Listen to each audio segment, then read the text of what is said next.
ஒரு தகப்பன் ஒரு பிள்ளைய நேசிக்கிறது அடையாளமா சில பொருட்களை பிள்ளைகளுக்கு வாங்கி கொடுக்குறாங்க.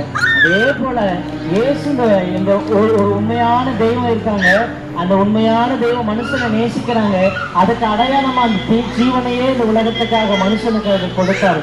அதனால அதை கேட்கிற வசனத்தை கேட்கிற வார்த்தை கேட்கிற ஒவ்வொருவருக்கும் நாங்கள் சொல்லுகிறோம், இயேசு கிறிஸ்து உங்களை நேசிக்கிறார். இயேசு கிறிஸ்து உங்களை இன்னும் நேசிக்கிறார். அவர் கிறிஸ்தவ என்கிறதான ஒரு மார்க்கத்துக்கு கடவுள் கிடையாது. அவர் மனித உலகத்துக்கு அவரை இரட்சகராக இந்த உலகத்துல ஒவ்வொரு மனுஷனை நேசிக்கிற தெய்வமாக பிறந்தார். இந்த உலகத்துல மனுஷன் எதை விதைக்கிறானோ அதே அறுப்பான்னு வேதம் சொல்லுது. இது பாத்தீங்களா, எல்லா இடங்களிலும் பாவம் பாவம் பாவம்.